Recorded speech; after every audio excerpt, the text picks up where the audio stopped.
Graduating seniors, Dr. Martin, Ms. Davy, Dr. Dandy, Dr. Chase, Mr. Williams, Mr. Odom, Ms. Probst, distinguished guests, parents, students, faculty, staff, and friends.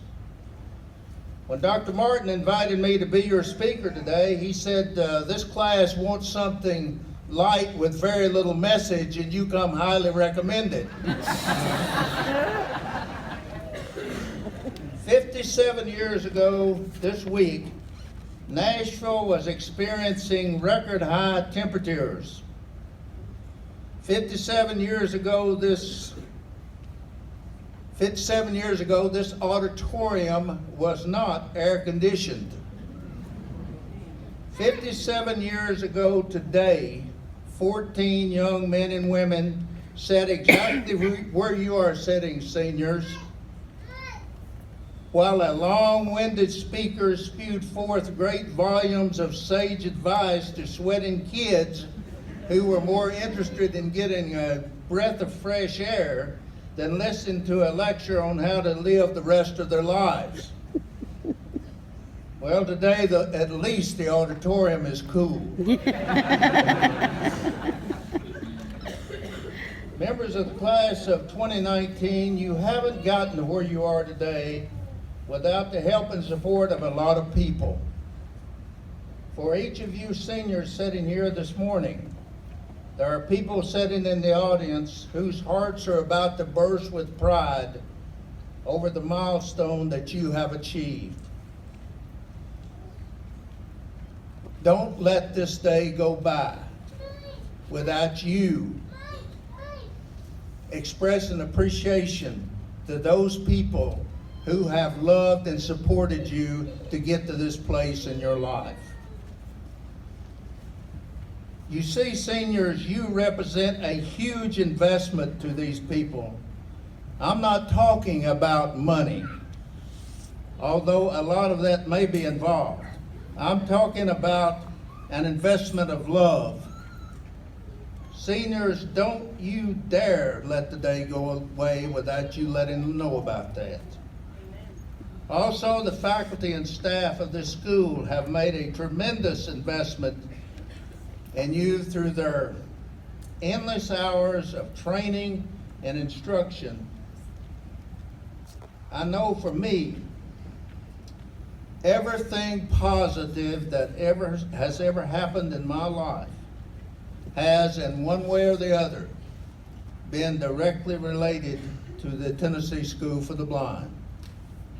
As the years go by, I'm convinced that many of you will come to that same conclusion. This school has served you well over the past few years. Now it's time to go out from here and be successful people. Now please don't misunderstand me when I say the term successful people. I'm not talking about acquiring money or degrees or power or prestige. I'm talking about being all you can be as a human being. I'm talking about doing your part to make sure that you're viewed as people of integrity, as honest, hardworking, contributing members of society. As citizens, it's our responsibility to strive for these attributes. But have you noticed today that people don't talk about responsibility much? Oh yes, we hear a lot of talk about rights. It's my right to do so and so. It's my right to say so and so. People love to talk about rights, but folks are more reluctant to talk about responsibilities. Why? Well, responsibilities require something of us. Responsibility requires us to do things a certain way and to behave in a certain way. Class of 2019, you do indeed have certain rights guaranteed by the Constitution of this great country. But as citizens who are blind, you have additional responsibilities that other members of society don't have. To paraphrase Helen Keller, the inability to see is not the greatest debilitating factor of people who are blind. It's the attitude of the seeing toward the blind. Now, I want to be extremely brutal and honest with you at this time, seniors. The great mass of society doesn't expect a lot out of you. That's true. The image of the blind person sitting on the street corner with a tin cup is indelibly etched in their minds. To the great masses, you will be looked upon as an object of pity, someone to be cared for. Why should people expect any less out of me than anybody else, you ask? The answer is, they shouldn't. That's where the additional responsibilities I spoke of earlier comes in. You have the responsibility to prove that blindness is more of a characteristic than a debilitating condition. You have the responsibility to prove that people who are blind are people who can manage their own lives. You have the responsibility to prove that people who are blind can work and hold jobs and be successful.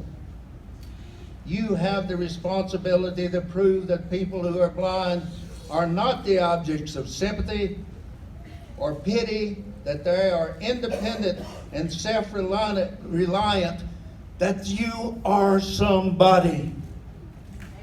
Amen.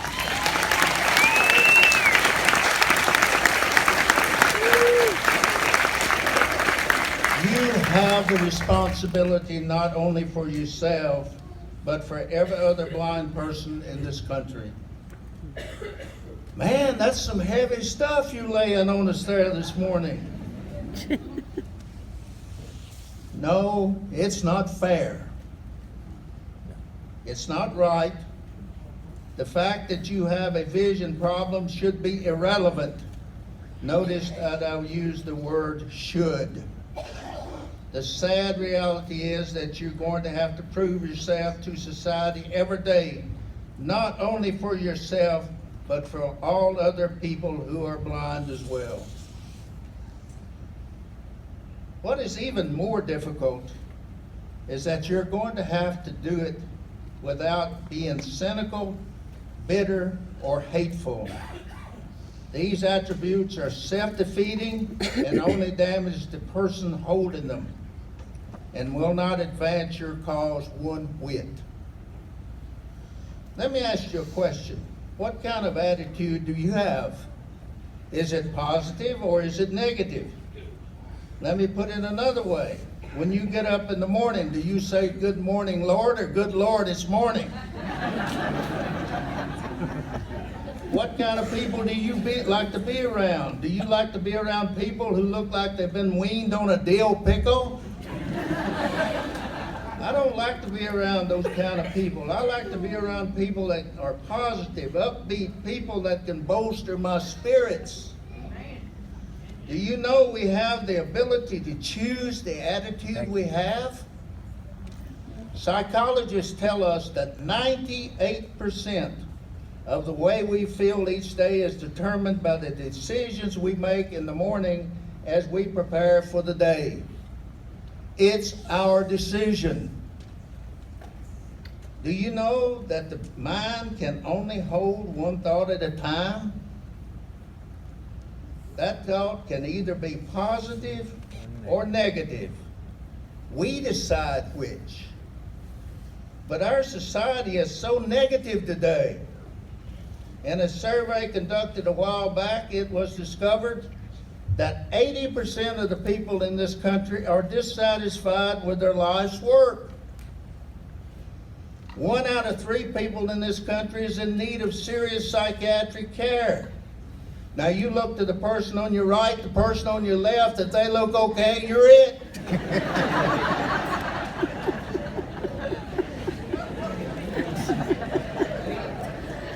We can complain because rose bushes have thorns, or we can rejoice because thorn bushes have roses.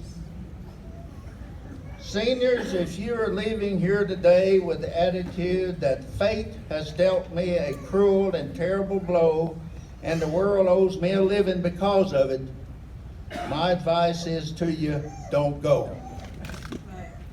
On the other hand, if you're leaving here today with a sense of dignity, self-respect, pride, and self-confidence, with an attitude that I am blind, but I am still somebody, and that I have something to contribute that will help this world solve its problems, then the sky is the limit. Come on. Yeah.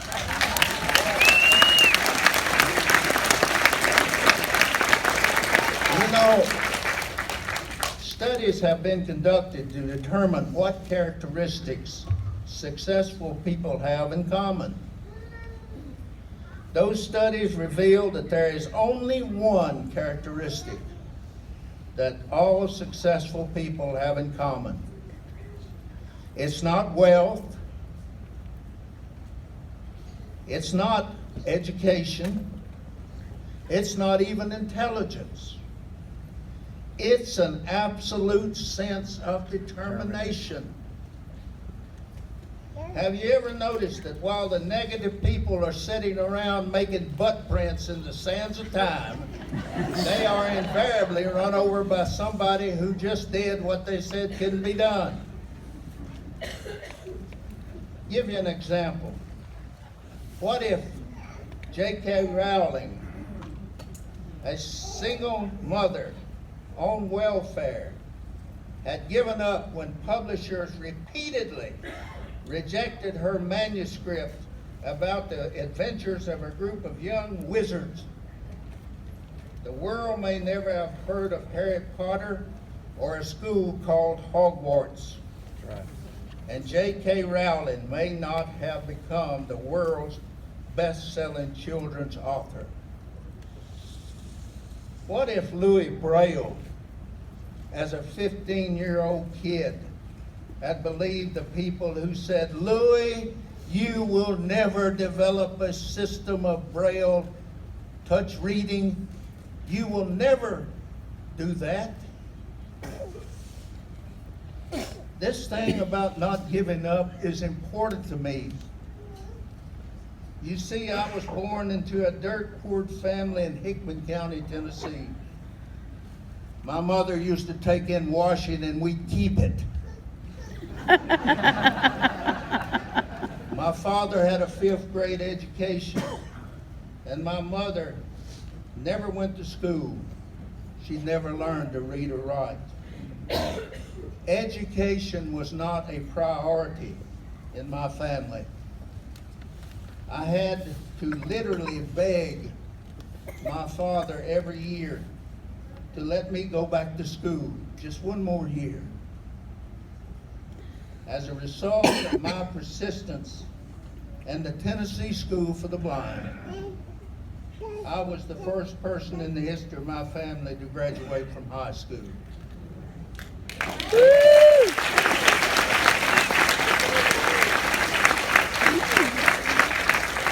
You see, it took tremendous determination to do that. To this day, I tell folks that graduating from high school is the greatest success of my life. You see, to me, success is not measured in height. It's measured in distance. It's not how high you go, it's how far you've come. Amen. Amen. I tell this story not to set myself up as any great example of determination or virtue. I'm sure there are plenty of others in this audience this morning who have similar experiences. I tell this story this morning, seniors, to let you know that I know how very far you've come, and to let you know that I know how really successful you are. So class of 2019, never give up on your dreams. You will experience setbacks and rejections, but never quit. Amen. Remember, sometimes success requires more than just doing your best. Often you have to do what is required. Because the world gave you a cactus, don't mean you have to sit on it. Amen. Now, I want to leave you with 5 very short little lessons from an old man that I've acquired throughout my life. It doesn't take a very big person to carry a grudge. Forgive your enemies. It really messes with their mind. Don't corner something you know is meaner than you are. You can't unsay a cruel word. No, you can't. Amen. If you wallow with pigs, expect to get dirty. 57 years ago today, 14 excited kids sat in a hot auditorium about to graduate from high school. Today, 11 equally excited young men and women sat in this same auditorium about to graduate.